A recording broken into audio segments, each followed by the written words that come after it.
सो आज हम लोग स्टार्ट करने जा रहे हैं अकाउंटिंग फर्स्ट ईयर के। जो फर्स्ट टर्म में अकाउंटिंग जो चैप्टर्स आ रहे हैं आपको अकाउंटिंग में, वो हम लोग आज पढ़ेंगे, ठीक है ना। तो एफ.वाई बीकॉम इलेक्टिव कोर्स है, ठीक है, जिसमें सेमेस्टर 1 में अकाउंटिंग एंड फाइनेंशियल मैनेजमेंट आपको दिया हुआ है, ठीक है। अकाउंटिंग एंड फाइनेंशियल मैनेजमेंट ये आपका सब्जेक्ट है। तो अकाउंटिंग में तो हमें पता ही है कि हमें डिफरेंट टाइप्स ऑफ चैप्टर पढ़ने होंगे अकाउंटिंग से रिलेटेड। 12th में हम लोगों ने पार्टनरशिप और शेयर और 11th में फाइनल अकाउंट पढ़ा था। तो जैसे कि मैंने कहा था कि सेमेस्टर 1 में 12 का ही 11 12 का ही थोड़ा मिक्सिंग रहता है, 11 12 का ही थोड़ा मिक्सअप रहता है सेमेस्टर 1 में, ठीक है ना। सो इसमें हम लोग जो सेमेस्टर 1 के लिए चैप्टर है वो इंट्रोडक्शन है, एक तो अकाउंटिंग स्टैंडर्ड का, फिर अकाउंटिंग पॉलिसीज़ है, उसके बाद इन्वेंट्री से रिलेटेड टॉपिक हम लोग पढ़ेंगे 4th चैप्टर में। इन्वेंट्री इसका बहुत ज़बरदस्त इसमें दिया हुआ है कॉन्सेप्ट कि जो हमारा स्टॉक होता है, स्टॉक मैनेजमेंट कैसे करना है। उसके बाद कैपिटल, रेवेन्यू, एक्सपेंडिचर, रिसिप्ट, ये ईजी है, ठीक है। तो ये हो गया तुम्हारा मॉड्यूल 1 में। फिर मॉड्यूल 2 में फाइनल अकाउंट हम लोग सीखेंगे मैन्युफैक्चरिंग यूनिट की। इसके बाद मैन्युफैक्चरिंग से रिलेटेड बिजनेस है, इंडस्ट्री है, बिजनेस है, जो भी काम मैन्युफैक्चरिंग से रिलेटेड कर रहा है, तो उसके लिए बहुत ज़रूरी है कि मैन्युफैक्चरिंग अकाउंट को समझना, मैन्युफैक्चरिंग अकाउंट को समझना कि मैन्युफैक्चरिंग में क्या उसके कॉस्ट कॉन्सेप्ट होते हैं, क्या रॉ मटेरियल किस तरीके से मैनेज किया जाता है, फाइनल जो गुड्स बनती है उसकी कॉस्टिंग कैसे आती है, ये हम लोग पढ़ेंगे मैन्युफैक्चरिंग में। Proprietary form and final account पढ़ेंगे सेकेंड पार्ट, ठीक है, manufacturing, then finally second part हम लोग पढ़ेंगे, इसमें सारी चीज़ें इंक्लूड हो जाएंगी। फिर मॉड्यूल 3 में डिपार्टमेंटल अकाउंट पढ़ेंगे, ये भी बहुत ज़रूरी है, ये भी आपके नए अकाउंट है। तो बेसिकली सेमेस्टर 1 का में अगर हम देखेंगे तो 11 12 के टॉपिक तो बहुत कम कवर हुए हैं। हाँ, एक कैपिटल, रेवेन्यू, एक्सपेंडिचर ज़रूर है, बाद में फाइनल अकाउंट ज़रूर है, लेकिन यहाँ पर फाइनल अकाउंट मैन्युफैक्चरिंग स्पेशलिस्ट कहीं ना कहीं से अकाउंटिंग है यहाँ पर। इसके बाद जो हायर परचेज के बारे में पढ़ेंगे मॉड्यूल 4 में। तो इतने चैप्टर हम लोग पढ़ने वाले हैं सेमेस्टर 1 में, ठीक है ना। तो देख लो, मॉड्यूल अकाउंटिंग स्टैंडर्ड यानी कि एक बेसिक थ्योरेटिकल चैप्टर है, उसके बाद फाइनल अकाउंट है जो कि मैन्युफैक्चरिंग, और फिर फाइनल अकाउंट है, फिर डिपार्टमेंटल अकाउंट है 1 और 2 पार्ट, फिर अकाउंटिंग फॉर हायर परचेज 1 और 2 पार्ट है। तो कुल मिला के आज जो चैप्टर पढ़ेंगे वो हमारा थ्योरी बेस होने वाला है, accounting standard issued by I inventory valuation. ये अकाउंटिंग स्टैंडर्ड हम लोग पढ़ेंगे, ठीक है। ये अकाउंटिंग स्टैंडर्ड है, ये हम लोग आज पढ़ेंगे, ठीक है, चैप्टर 1 में। ये है अकाउंटिंग स्टैंडर्ड। तो अकाउंटिंग स्टैंडर्ड पहले तो आपको बताया जाएगा कि चैप्टर पढ़ने का ऑब्जेक्टिव्स क्या है, ये चैप्टर पढ़ने का ऑब्जेक्टिव्स क्या है वो बताया जाएगा। फिर इंट्रोडक्शन है, मीनिंग है, कुछ टर्मिनोलॉजी होगी, टर्म्स होंगे कुछ अकाउंटिंग के, वो टर्म्स को हम लोग समझेंगे कि अकाउंट में वो टर्म्स किसके लिए यूज़ होता है, उसके क्या मतलब होता है, ये समझेंगे। बाद में IAS और IFRS की जो भी गाइडलाइंस है वो पढ़ेंगे हम लोग, ठीक है ना। Accounting standard issued by ICAI की तरफ से अकाउंटिंग की क्या गाइडलाइन दी गई है, क्या टर्मिनोलॉजी दी गई है, वो पढ़ेंगे। अकाउंटिंग स्कोप भी पढ़ेंगे हम लोग, कितना स्कोप है, कितना बड़ा स्कोप है अकाउंटिंग में। तो कुल मिला के थ्योरेटिकल पार्ट पहले चैप्टर में कवर होने वाला है। फिर देखो, अब स्टार्ट करने जा रहे हैं हम लोग ऑब्जेक्टिव। तो ऑब्जेक्टिव का मतलब ये हुआ कि इस चैप्टर के क्या ऑब्जेक्टिव है, इस चैप्टर में हम लोग क्या समझेंगे। तो इस चैप्टर में हम लोग समझेंगे understand and the meaning of account, ठीक है, know the scope of accounting standard, फिर understand the composition, objective and function of accounting standard board, and then explain the procedure for issuing accounting standard, know the list of accounting standard issued by ICAI, ठीक है। तो introduction में मतलब ये 4 part हम लोग basically, ये objectives हैं इस चैप्टर में, इतनी सारी चीज़ें हम लोग सीखने वाले हैं। तो इंट्रोडक्शन की बात करें अगर अकाउंटिंग स्टैंडर्ड की, तो इंट्रोडक्शन में यही है कि सबके अपने अलग अलग बिजनेस होते हैं, है ना। किसी का मैन्युफैक्चरिंग से रिलेटेड है, किसी का ट्रेडिंग से रिलेटेड है, मैन्युफैक्चरिंग में भी अलग अलग मैन्युफैक्चरिंग यूनिट होती है।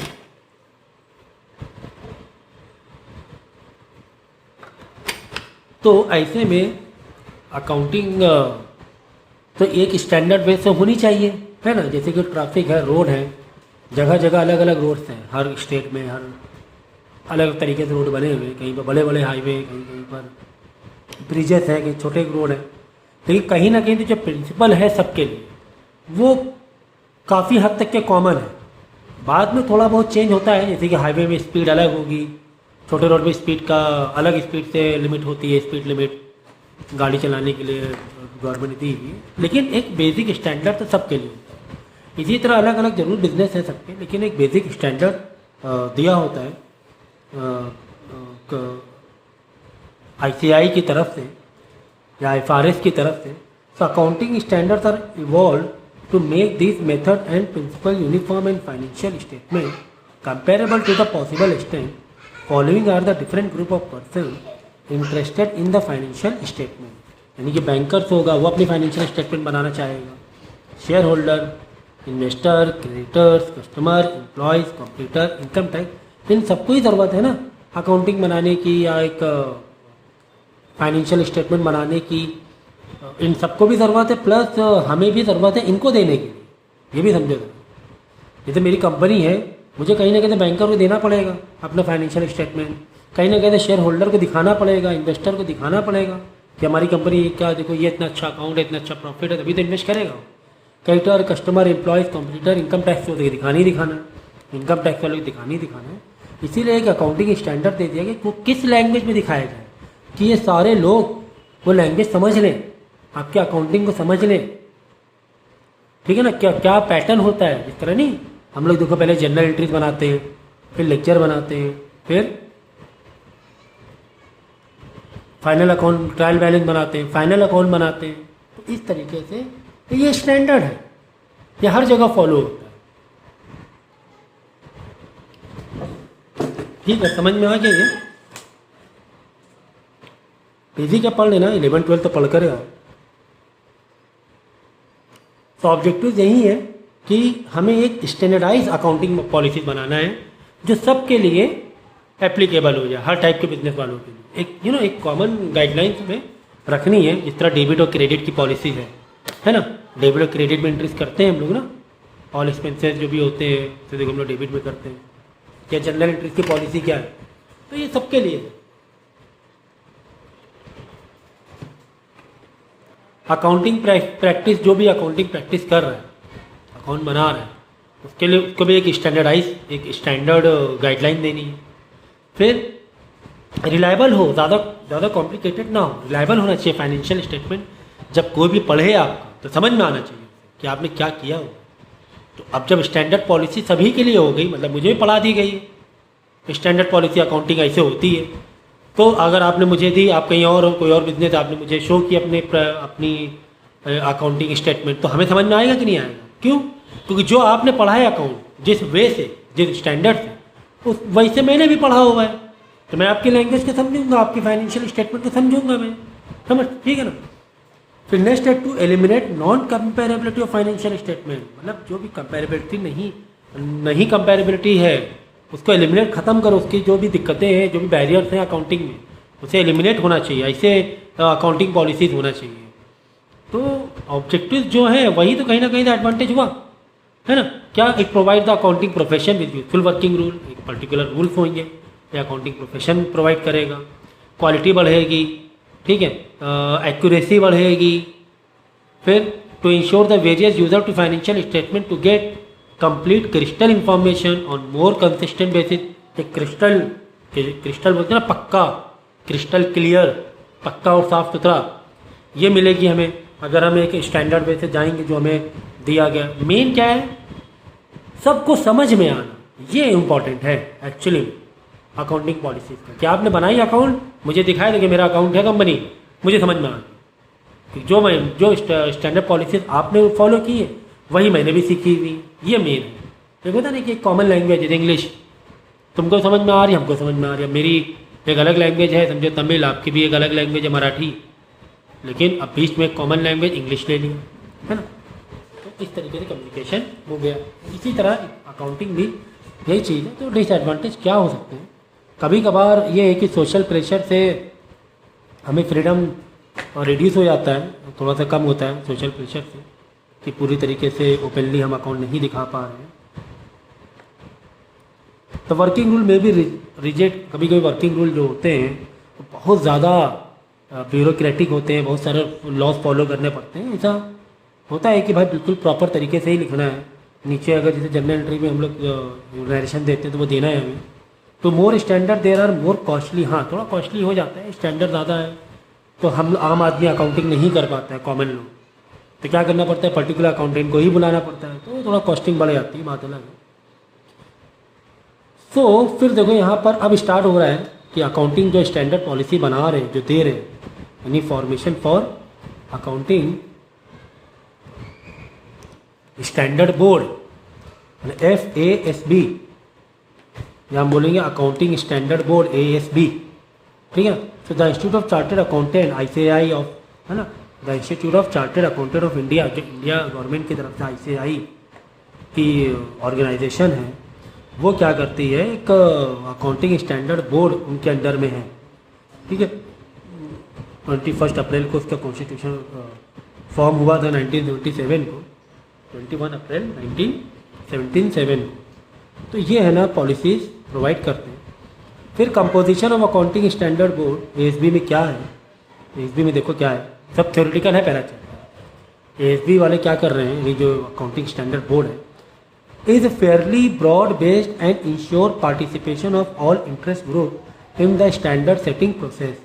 Apart from elected member of the council of ICAI nominated on the SP, the following are the representative ASB। मतलब ICAI के मेंबर तो रहते हैं, साथ में और भी कौन इसके अंडर में आता है, कौन ऑफिसर्स हैं और कितने मेंबर्स होते हैं। मतलब ICAI के मेंबर तो मतलब ICAI इलेक्टेड मेंबर तो होते हैं, साथ में और ASB यानी इस बोर्ड में और कौन बैठता है इस ऑर्गेनाइजेशन में।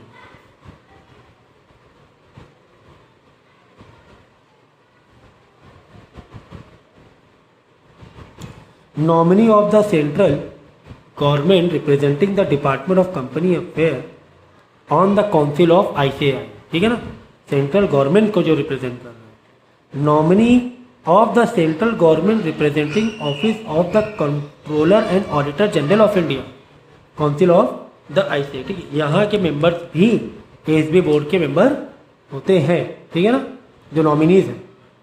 फिर और कौन होता है, nominee of the central government representing the central board of direct taxes on the council of the ICAI। जो central board of direct tax के नॉमिनीज हैं वो भी ASB के मेंबर्स बनाए जा सकते हैं। Representative of institute of cost and work accountant of India, cost and work accountant of India जो ऑर्गेनाइजेशन है उसके रिप्रेजेंटेटिव भी ASB में हो सकते हैं। Representative of institute of company secretaries of India, representative of industry association, chambers of commerce and industry from confederation of Indian industry and one from, ठीक है ना, एक मेंबर यहाँ का, एक मेंबर यहाँ का और एक member federation of India chambers of commerce and industry, यहाँ के एक एक member board of accounting standard board में होते हैं। फिर representative of RBI, representative of securities and exchange board of India SEBI, representative of controller general of account, representative of control board of excise custom, representative of academic institute, representative of financial institution, उससे financial institution होते हैं वहाँ के भी financial institution, मतलब बड़ी बड़ी जो बैंक होती हैं या IDBI बड़े लेवल पे, अगर इंश्योरेंस की कंपनी है वहाँ के रिप्रेजेंटेटिव भी होते हैं। एमिनेंट प्रोफेशनल को adopted by the ICAI, then chairman of the research committee and the chairman of the expert advisory committee of the ICAI if they are not otherwise member of accounting standard board, so representative of any other body as considered appropriate by ICAI। तो इतने जो members हैं वो यहाँ के member ASB में compose किए जा सकते हैं, कंपोजिशन, ठीक है। कितने मतलब स्कॉलर्स लोग हैं, सोचो कितने स्कॉलर लोग हैं जो हम लोगों का अकाउंटिंग स्टैंडर्ड पॉलिसीज बताते हैं। तो ऑब्जेक्टिव्स क्या है, वही चीज़ है ASB के ऑब्जेक्टिव्स, यानी कि स्टैंडर्ड अकाउंटिंग के ऑब्जेक्टिव्स क्या है या अकाउंटिंग स्टैंडर्ड बोर्ड के ऑब्जेक्टिव्स क्या हैं, वही है कि to conceive and suggest areas in which accounting standard need to be develop. Accounting जहाँ पर डेवलप होनी है वो उस पर काम करते रहते हैं। पॉलिसी तो दे दी गई लेकिन और भी चीज़ें बताते रहते हैं। To formulate accounting standard with a view of assist the council of ICI in evolving the establishment accounting standard in India। Formulate करते हैं जो भी अकाउंटिंग स्टैंडर्ड बनाया है उसके फॉर्मुलेट करते हैं। To examine the how far the relevant international, ये मेन है देखो, to examine how far the relevant international accounting standard international financial reporting standard can be adopted while formulating the accounting standard and to adopt the same. मतलब जो international level पे accounting standard चल रहा है वो हमारा यानी कि जो इंडिया में है अकाउंटिंग स्टैंडर्ड बोर्ड वाले जो गाइडलाइन दे रहे हैं वहाँ से कितना मैचअप करा सके कि इंटरनेशनल लेवल पे समझ सके हम। इंटरनेशनल किसी भी कंट्री का अकाउंट है, बड़ी कंट्रीज़ का, मेनली अमेरिका है जो डोमिनेट करता है ना, चाइना, अमेरिका या यूरोपियन कंट्रीज हैं बड़े, तो वहाँ जो भी इंटरनेशनल लेवल पे अकाउंटिंग का जो स्टैंडर्ड फॉलोअप हो रहा है कोशिश करते हैं एसबी में कि वहाँ तक मैच कराएं जिससे कि इंटरनेशनल लेवल पे बिजनेस हो रहा है, मल्टीनेशनल कंपनीज हैं, वहाँ पर अकाउंटिंग एक कॉमन स्टैंडर्ड बन सके। ये भी काफ़ी इंपॉर्टेंट था पॉइंट। और क्या ऑब्जेक्टिव है एसबी के अकाउंटिंग स्टैंडर्ड बोर्ड के? To review at regular interval, हर छोटे छोटे टाइम में 2-4 साल में रिव्यू करना, देखना उसे किसे accounting standard from the point of view acceptance और चेंज कंडीशन। कंडीशन चेंज हो गई, हाँ कैसे? पहले वैट था, पहले क्या था? वैट था, अब क्या है? जीएसटी है, चेंज हुई नहीं कंडीशन। जब कंडीशन चेंज हुई तो एसबी वाला बोर्ड जो लोग पॉलिसीज दे रहे हैं, जो गाइडलाइन दे रहे हैं, उनको भी तो अपनी गाइडलाइन में फेरबदल करनी पड़ेगी। पहले वैट के हिसाब से ये था, जब वैट था वैल्यू एडेड टैक्स था, अब GST goods and services tax आ गया है।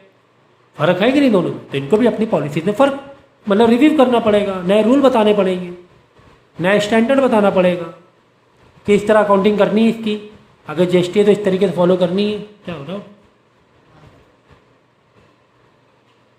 To send comment on various consultative papers such as exposure draft discussion paper issued by the international accounting standard board, ठीक है ना, various other international bodies such as Asian Oceania standard setter group. तो बहुत सारे जो बड़े level पे accounting की फील्ड में जो इंटरनेशनल लेवल पे बोर्ड्स हैं उनको एक अपनी जो भी पॉलिसीज़ हैं, जो भी उनका डिस्कशन है वो उनको भेजते हैं वहाँ पर कि हमारे ये स्टैंडर्ड पॉलिसीज़ है, हमारा ये चेंजेस हुआ है हमारी कंट्री में, हमारी गवर्नमेंट में टैक्स से रिलेटेड ये फेरबदल की है, उनको देना पड़ता है। एंड दूसरे जो फंक्शन है उसको कैरी करना ना हो, तो ये हो गया ऑब्जेक्टिव अकाउंटिंग स्टैंडर्ड बोर्ड के कि ये मकसद होता है अकाउंटिंग, ये काम करते हैं अकाउंटिंग स्टैंडर्ड बोर्ड। तब ये है कि फंक्शन कैसे होता है अकाउंटिंग स्टैंडर्ड बोर्ड, ये तो मकसद हो गया, क्या ऑब्जेक्टिव है, अब ये कैसे काम करती है। जैसे मैंने बताया कि कंपोजिशन कहाँ के लोग इसमें, कहाँ के मेंबर्स इसके पार्ट होते हैं इस बोर्ड के। तो the ICI being a full fledge member of international federation of accountant, IFAC जो इंटरनेशनल फेडरेशन ऑफ अकाउंटेंट है, ICI अपनी इंडिया की जो है ये स्टैंडर्ड ये इसका मेंबर है, जो इंटरनेशनल लेवल पे अकाउंटिंग का बोर्ड है ICI इसके मेंबर है, ठीक है ना, इसके मेंबर है IFAC की। IFAC क्या? इंटरनेशनल लेवल पे अकाउंटिंग का जो बोर्ड है, अकाउंटिंग का जो फेडरेशन है, ठीक है ना। और इसके अलावा जो इंटरनेशनल अकाउंटिंग स्टैंडर्ड बोर्ड को ये फिर इसको प्रमोट भी करना पड़ता है, ठीक है ना, ग्लोबल हार्मोनाइजेशन बनाना पड़ता है, एक स्टैंडर्ड पॉलिसीज़ को मानना पड़ता है, स्टैंडर्ड पॉलिसीज़ को मानना पड़ता है। तो ये सारे फंक्शंस हैं, इस तरीके से काम करती है, ठीक है। तो अब यहाँ पर आ गया है नेक्स्ट पॉइंट कि कोई अकाउंटिंग स्टैंडर्ड को इशू करना है तो क्या प्रोसीजर है। जैसे बताया कि जीएसटी के वैट की जगह जीएसटी आए, अब जीएसटी से रिलेटेड जनरल एंट्रीज अगर आपने पढ़ी होंगी तो समझ पा रहे हूँ मैं क्या कहना चाह रहा हूँ। अब वो जनरल एंट्रीज कहाँ पे इनपुट जीएसटी, कहाँ पर आउटपुट जीएसटी, यानी जो भी इसका स्टैंडर्ड है, तो उसे क्या प्रोसीजर उसको इशू कराने का लोगों के बीच में। So the accounting standard are issued under authority of council of the ICI। ICI की जो अथॉरिटी है, जो काउंसिल है, उसको ही वो इशू करेगी। The SB has also been interested with the responsibility of propagating the accounting standard. SB को भी रखा जाता है प्रोपेगेट करने के लिए अकाउंटिंग स्टैंडर्ड को, and persuading the concerned parties to adopt them in the preparation and presentation of financial statement। तो जो भी पार्टीज़ हैं उनको ये प्रोपेगेट किया जाता है कि अडॉप्ट करने के लिए कि ये पॉलिसी नए वाले जो रूल है इसको अडॉप्ट करना है। The S B will provide interpretation and guidance on issues arising from accounting standard and the S B will also review the accounting standard. SB भी अकाउंटिंग स्टैंडर्ड को रिव्यू करने का हक है इसे। मतलब जो भी आईसीआई की अथॉरिटी ने अकाउंटिंग स्टैंडर्ड नई पॉलिसी बनाई है ये एसबी इसको रिव्यू करेगी, रिवाइज करेगी टाइम टू टाइम कि हाँ ये सही चल रहा है, क्या ये सही पॉलिसी है, इससे अकाउंटिंग सही हो रही है, अकाउंटिंग गलत तो नहीं हो रही है, ये रिव्यू करेगी। देखो तो प्रोसीजर क्या है नए अकाउंटिंग पॉलिसीज़ को अडॉप्ट करने की। देखो पहला procedure, the S B determine the broad areas in which accounting standard need to formulated. जैसे टैक्स में वैट के जीएसटी ये एक फील्ड है वो डिटरमाइन करेगी। The priority in the regard the selection therefore in the preparation of accounting standard. मतलब नए जो भी रूल्स हैं उनकी प्रिपरेशन करने में the S B will be assisted by study group constituted the consider specific subject. जैसे कि जीएसटी वैट टैक्स का सब्जेक्ट है तो वहाँ के लोगों से, वहाँ के ग्रुप से, वहाँ की कमेटी से मिलेगी, वो डिस्कशन होगा नई पॉलिसी बनाने में। In the formation of study group provision will be made.